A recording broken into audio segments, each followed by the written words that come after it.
1. The Way of Kings. I really enjoyed this one.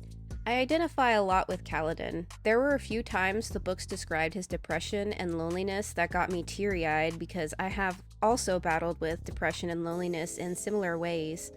The progression of him going from a slave ready to jump into a chasm in Book 1 to a legendary herald in Book 5 was also pretty cool. The whole time he was fighting depression, too. I also found it interesting that he didn't really find a partner despite definitely feeling a lot of loneliness.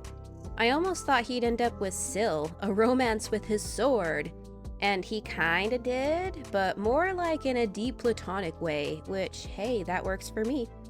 It was heartbreaking the way Kaladin struggled even to get antiseptics for his friends in the beginning, having to go out and milk the plant that made antiseptic in secret. I also felt like the book showed how thoroughly people in power control the poverty-stricken. Like, a single offhand order from a clueless jerk in power trickles down to make someone else's life absolute hell. And they don't care. At least Sadeas never did.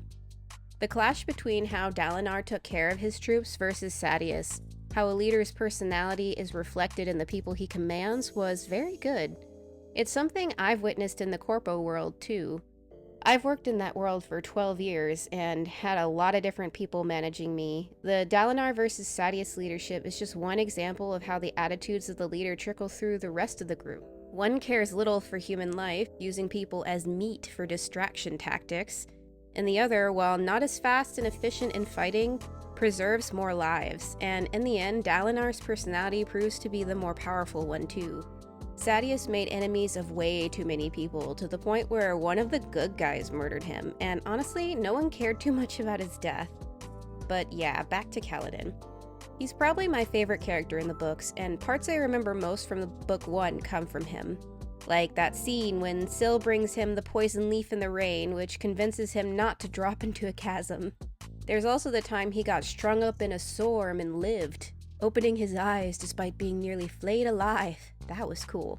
And then at the end, when Kaladin rescues Dalinar and Adolin from Sadeas' betrayal by manifesting his Stormlight, it was mwah, chef's kiss. I was cheering him on like it was a ball game or something, and when he crashes down in the Stormlight and Dalinar recognizes him, the payoff felt so good. Then Dalinar trading his shard blade for the freedom of all the bridge crews, so satisfying.